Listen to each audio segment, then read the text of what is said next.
네, 오늘은 문학동네에서 나온 최은영님의 장편소설 밝은 밤 중에서 조금 읽어드리도록 하겠습니다.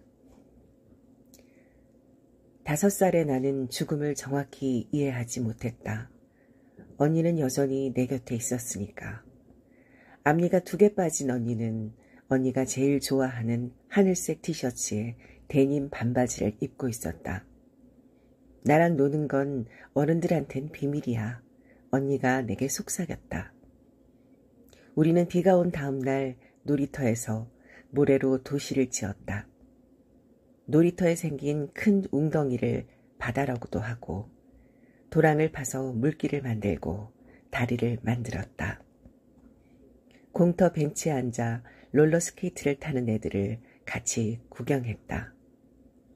언니는 내가 자전거를 탈 때면 뒷자리에 앉아서 노래를 불렀다. 밤이 되면 이불 속으로 들어와서 내 귀에 대고 재밌는 얘기를 들려주기도 했다. 나는 새된 소리로 자주 웃었다. 길을 걷다가 나무를 올려다보면 언니가 높은 나뭇가지 위에 앉아서 손을 흔들었다. 지연아 하고 내 이름을 부르는 언니의 모습을 볼 때면 나는 언니가 지금 여기에 있으면서도 다른 곳에 있다는 것을 알았고 거기에는 어떤 모순도 없다고 느꼈다. 내가 죽은 언니와 같이 논다는 말을 했을 때 엄마는 내 등을 때리면서 울었다. 너 그런 거짓말 하는 거 아니야. 그런 나쁜 거짓말해서 엄마 마음 아프게 하는 거 아니야. 그런 엄마 앞에서 나는 내 이야기가 거짓이 아니라고 주장하지 못했다. 그래서 엄마에게 거짓말을 했다. 엄마 미안해. 거짓말해서 미안해요. 엄마가 나를 용서해 줄 때까지 빌고 또 빌었다. 언니는 방 한구석에 앉아서 우리를 바라보다가 이불을 머리 끝까지 뒤집어 썼다. 그 뒤로 언니가 다시 내 옆에 올 때면 나는 언니를 밀어냈다. 가까이 오지 마. 언니는 슬퍼 보였고 그런 언니를 보는 내 마음도 그랬다. 얼마 지나지 않아 언니는 나의 세계에서 사라졌다. 가끔은 언니가 해줬던 재밌는 이야기를 떠올렸고 언니와 함께 놀 때 감각을 떠올리기도 했지만 모든 것은 낮잠을 자다 꿨던 꿈처럼 실감을 잃어갔다. 나는 학교에 들어갔고 한글과 숫자를 배웠고 시계를 읽는 법을 배웠고 죽은 사람은 결코 다시 살아날 수 없다는 사실을, 거기에 있으면서 동시에 여기에 존재할 수는 없다는 당연한 사실을 배웠다. 나는 엄마에게 죽은 언니와 놀았다고 말하던 날을 떠올렸다. 내가 상상할 수도 없는 고통을 겪은 사람 앞에서 나의 진실을 떠벌리는 것이 대체 무슨 의미였을까? 엄마의 고통 앞에서 나의 진실은 가치가 없었다. 어떤 경우에도 엄마의 불행에 나의 불행을 견줄 수 없었다. 그래서 나는 계속 거짓말을 했다. 괜찮다고, 잘 지내고 있다고, 잘 먹고 잘 자고 있다고, 문제가 없다고. 나는 언제나 잘 웃는 아이였고 자라서는 잘 웃는 어른이 됐다. 마음속으로 울고 있을 때에도 얼굴에서는 미소가 사라지지 않았다. 공터가 되어버린 할머니의 집을 보고 온 지 얼마 지나지 않아 여름 감기에 걸렸다. 긴 옷을 입고 이불을 덮고 자는데도 추웠던 밤. 열이 나기 시작했다. 일어나니 목이 부어서 침을 삼킬 때마다 귓속이 아팠다. 그렇게 8월 첫째 주로 예정되어 있던 여름 휴가를 병상에서 보내게 됐다. 입사한 지 얼마 되지 않은 신입이 병가를 내겠다고 말하기가 어려우니 차라리 휴가 때 아픈 게 다행일지도 몰랐다. 내과에 가서 수액을 맞으며 누워있는데 나의 일부가 내 몸에서 흘러나오는 기분이 들었다. 혼자 지내는 것 좀 어떻게든 해낼 수 있다고 생각했으면서도 막상 열이 오르고 몸을 제대로 추스르지 못하게 되자 마음이 약해졌다. 약을 먹고 물을 마시고 계속 식은땀을 흘리면서 낮에도 밤에도 잠만 잤다. 마트에서 사온 레토르트 죽을 데워 먹고 아침에는 다시 내과에 가서 수액을 맞았다. 그렇게 지내면서 나는 내가 정말 오랜만에 온전하게 쉬고 있다는 것을 알았다.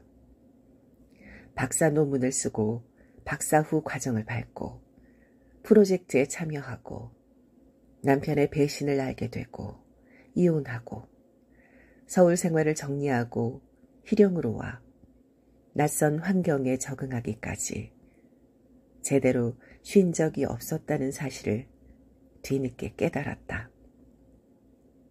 그동안 나는 앞만 보며 달려왔었다. 상처를 받으면 그 상처를 느끼고 싶지 않아 나에게 더 큰 상처를 주면서 감기약을 먹고 잠을 자면 총 천연색의 꿈을 꿨다.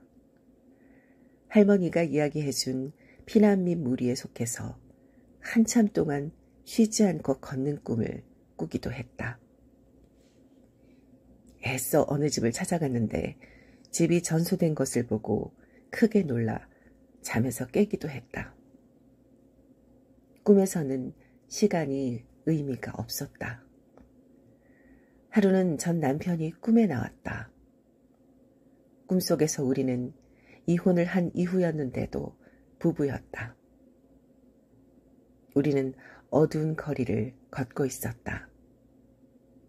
내가 말했다. 너는 나를 배신할 거야.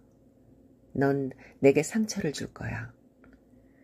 그의 외도가 이미 일어난 사건이라고 인식하면서도 나는 계속해서 미래형으로 말하고 있었다. 그는 말도 안 되는 소리 하지 말라고 화를 냈다. 돌이킬 수 없는 일이야. 거짓말하지 마. 나는 소리치면서 꿈에서 깨어났다. 전 남편에게는 일어난 일은 일어난다는 믿음이 있었다. 그는 시간은 흘러가는 강물이 아니라 얼어붙은 강물이라는 말을 즐겨 했다. 시간은 환상일 뿐이며 과거와 현재와 미래는 동시에 존재한다는 것이었다. 인간의 자유의지나 선택이라는 것 또한 커다란 환상일지 모른다고 그는 말했다. 그런 식의 생각에는 분명 이점이 있었다.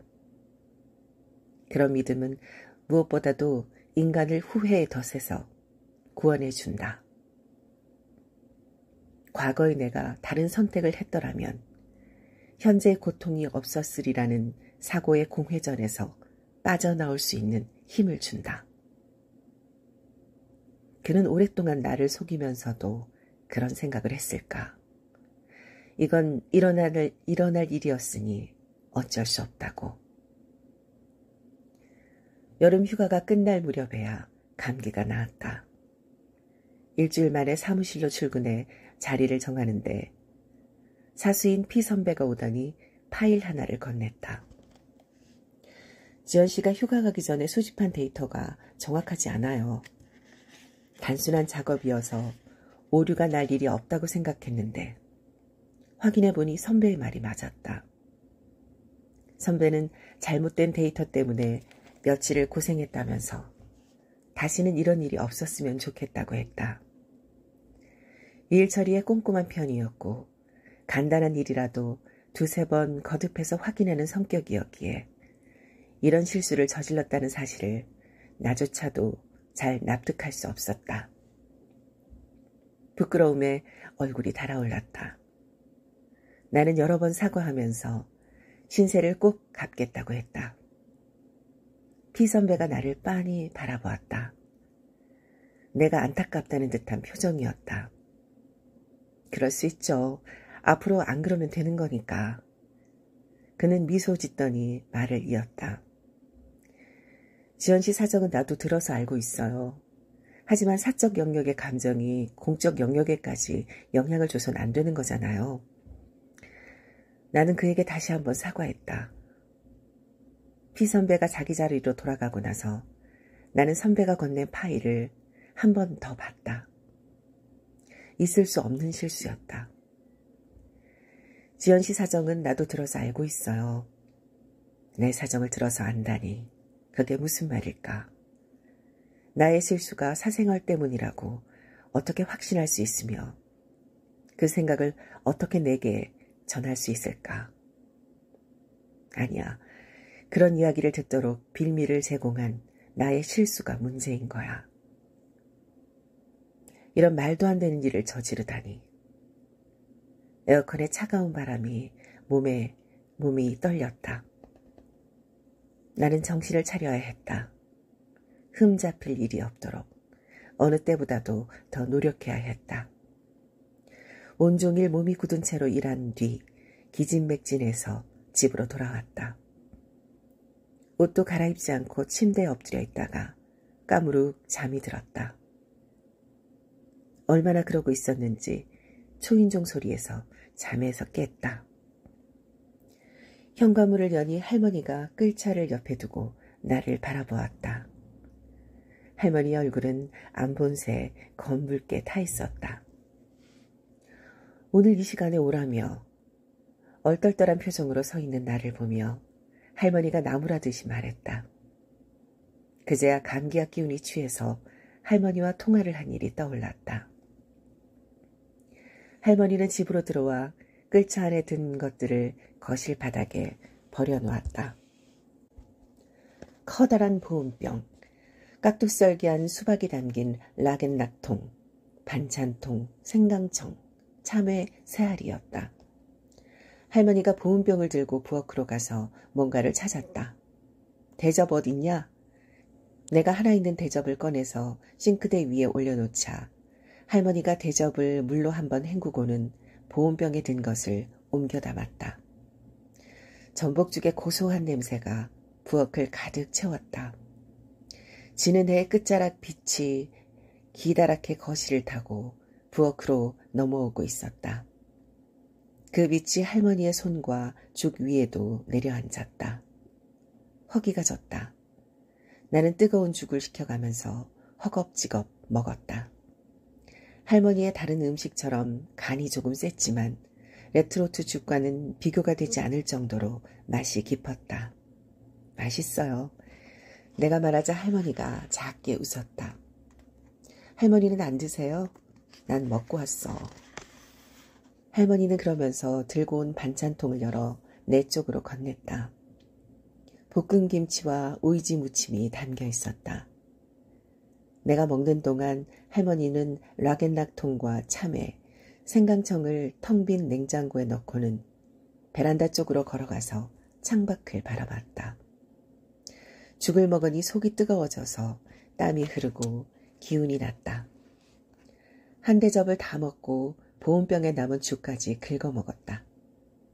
다 먹을 즈음 할머니가 식탁으로 와서 그런 내 모습을 지켜봤다. 정말 잘 먹었어요. 할머니는 내 말을 듣자마자 냉장고에서 락앤락통을 꺼내 뚜껑을 열었다. 수박도 먹어. 나는 앉은 자리에서 수박을 다 먹었다. 아프고 난 뒤 그렇게 뭔가를 많이 먹은 건 처음이었다. 더 이상 음식에서 쓴맛이 나지 않았고 입안도 예전처럼 깔깔하지 않았다. 오늘 일하느라 고생 많았을 텐데 이제 쉬어. 나 갈게. 내 모습을 보는 할머니의 얼굴이 굳어 있었다. 화장이 온통 번지고 머리는 헝클어진 내 모습을 보며 할머니가 걱정스러워한다는 걸 느낄 수가 있었다. 할머니가 내 곁에 계속 있었으면 좋겠다고 생각했다. 잠시라도 함께 있고 싶었다. 혼자 있고 싶지 않았다. 뭐라도 드시고 가세요. 차라도. 어느새 나는 애원하고 있었다. 할머니는 그런 나를 잠시 바라보고는 식탁 위에 의자에 앉았다. 나는 선반에서 머그컵 2개를 꺼내 할머니가 가져온 생강청을 덜어 넣었다. 할머니는 나를 등지고 앉아서 바깥 풍경을 보고 있었다.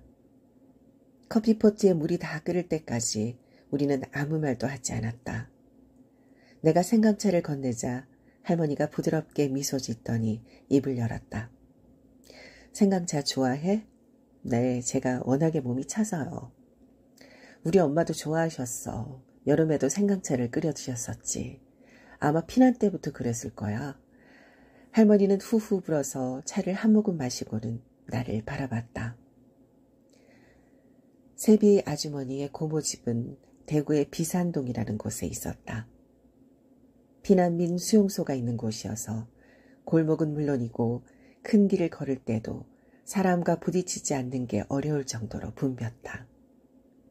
아이를 업거나 아는 사람, 머리에 보따리를 이고 걷는 사람, 금수가 누군가를 부르는 사람, 엿장수, 주먹밥 장수, 구석에 앉아서 시든 사과를 파는 사람, 임신부, 소리치는 사람, 말없이 우는 사람, 지팡이를 짚고 걸어가는 사람, 국군, 미군, 반쯤 넋이 나간 사람, 맨발로 걷는 사람과 악을 쓰고 다투는 사람, 그 모든 사람들이 너무 가까이 붙어 있었다. 서울 사투리, 충청도 사투리, 경상도 사투리, 황해도 사투리 등 온갖 말씨가 다 섞여 있었고 가끔 일본어와 영어가 들리기도 했다. 마치 죽속 밥풀처럼 모두가 겨워져서 하나의 대접 안에 들어있는 것 같았다. 그 밀접함이 아득했다. 모두가 살고자 연고도 없는 그곳으로 모인 것이었다. 세비 아주머니의 고모집에 다다른 것은 해가 지고 나서였다. 집은 동네에서도 가장 높은 지대에 있었다. 나무로 된 명패에 박명숙이라는 이름이 새겨져 있었는데 여자 이름을 명패에 새기는 건 드문 일이었기에 할머니는 의아하게 생각했다. 증조부가 문을 몇 번 두드렸지만 안에서는 아무 소리도 들리지 않았다. 할머니는 그저 길에라도 눕고 싶은 심정이었다.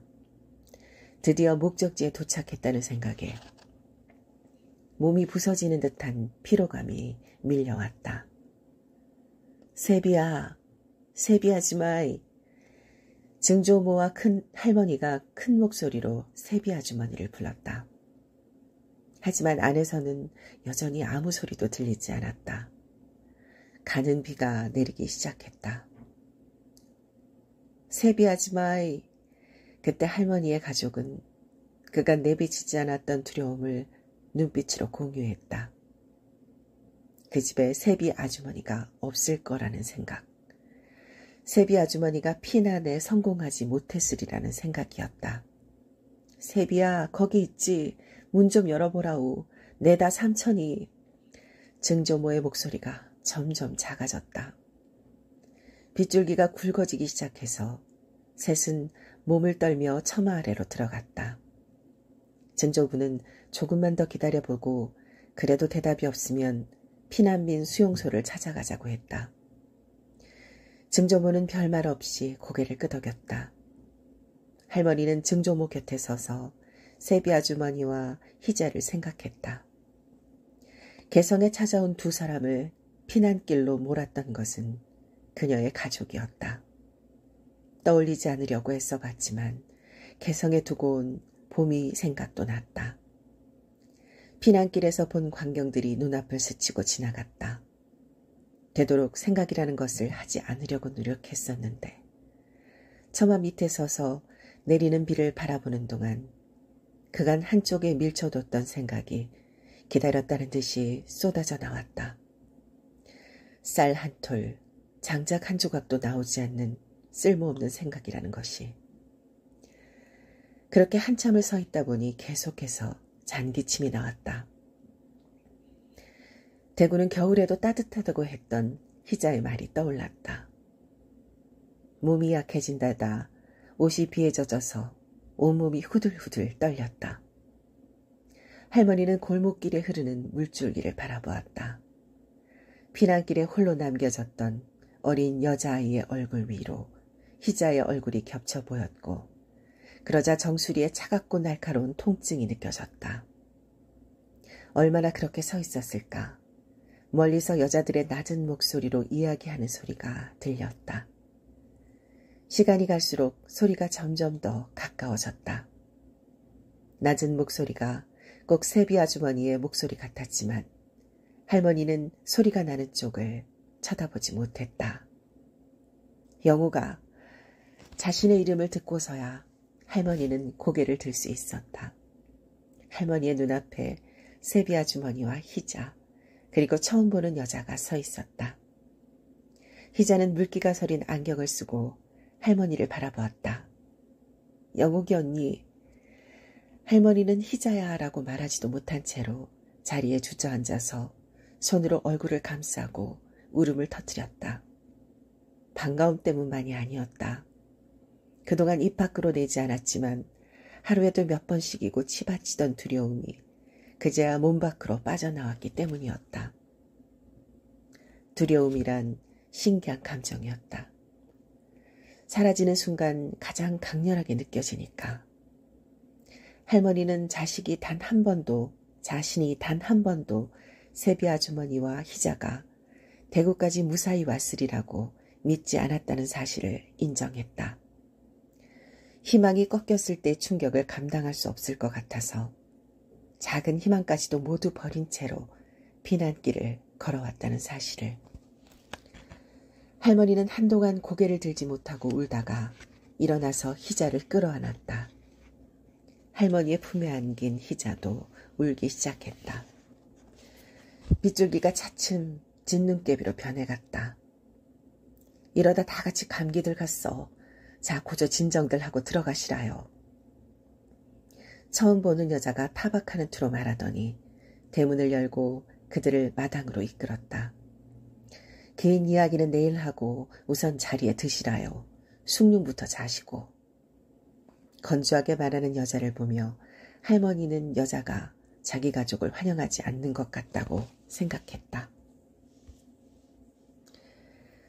네, 전은영의 밝은 밤 중에서 지금 마지막 페이지가 180쪽이네요. 제가 읽은 이 장면은 이 할머니와 그 증조 할머니죠. 영옥이라는 그 할머니와 희자야라고 불리는 그 세비 아주머니의 딸이에요. 얘는.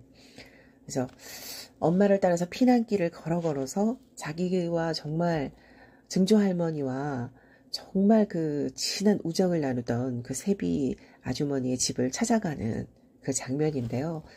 사실 피난길이라는 게, 그리고 그 시절이라는 게 자기 가족들의 목숨 하나도 부지하기가 힘들고 정말 너무나 힘든 그런 상황들이잖아요. 그래서 이 세비 아주머니가 개성에 있는 이 증조 할머니의 집을 찾아왔을 때 사실은 품어주지 못하고 대구로 떠나보낸 기억이 있는 가족이에요. 그런데 그쪽에서 또 개성 쪽에서 피난을 다시 떠나게 되니까 정말 이 가족 같은 그런 우정을 나눈 이 친구밖에 생각이 안 나는 거죠. 그래서 이 친구의 집을 찾아가서 또 그 친구의 집도 아니에요. 그 친구의 친척 아주머니 집에 이렇게 찾아가게 된 건데, 저는 이 장면을 보면서 과연 이런 상황 속에서 이 친척 아주머니가 그 얼굴도 처음 보는 낯선 가족을 정말 맞아들여 줄까, 좀 저도 이게 심장이 두근두근 하더라고요. 이게 어떻게, 너무 걱정스러웠고 어떻게 될까 그랬는데 그 분이 이분들을 보자마자 그만 들어가자고, 우선 자리에 드시라고 이렇게 숭늉을 건네는 그 장면을 보면서 저도 너무너무 안도했던 그런 기억이 나요.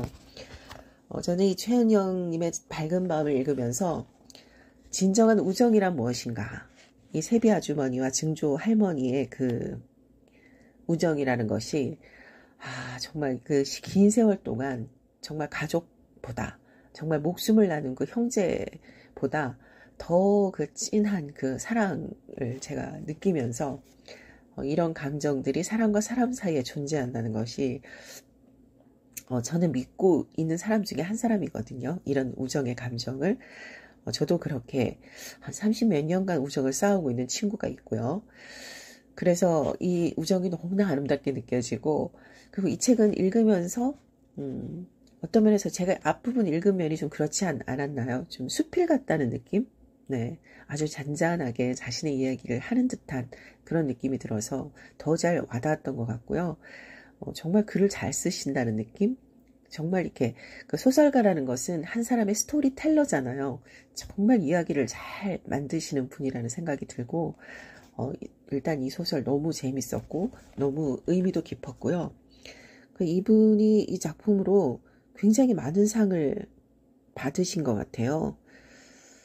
2013년에 작가세계 신인상을 수상하면서 작품 활동 시작하셨고 소설집 쇼코의 미소, 내게 무해한 사람, 애쓰지 않아도, 흑윤문학작가상, 김준성 문학상, 이혜조 소설문학상, 한국일보문학상, 대산문학상, 제5회 8회 11회 젊은 작가상. 와, 역시 글 잘 쓰시는 분은 어마어마하게 상을 많이 받으셨네요. 네. 근데 내게는 이런 작가의 말 중에서 이런 말을 쓰셨어요. 내게는 지난 2년이 성인이 된 이후 보낸 가장 어려운 시간이었다. 그 시간의 절반 동안은 글을 쓰지 못했고 나머지 시간 동안 밝은 밤을 썼다. 그 시기에 나는 사람이 아닌 것 같았는데 누가 툭 치면 쏟아져 내릴 물주머니 같은 것이었는데 이 소설을 쓰는 일은 그런 내가 다시 내 몸을 얻고 내 마음을 얻어 한 사람이 되어가는 과정이었다. 이 작가의 말만 봐도 이분이 얼마나 글을 잘 쓰시는 분인지가 바로 느껴지지 않나요? 너무 찡합니다. 눈물이 쏟아져 내릴 것 같은 물주머니 같은 그런 기분 저도 느껴본 적이 있고요. 그리고 글을 쓰면서 다시 내 몸을 얻고 내 마음을 얻어 한 사람이 되어가는 너무 아름다운 그런 과정 속에서 태어난 작품입니다. 여러분도 한번 읽어보시면 후회하지 않을 최은영의 밝은 밤이었습니다.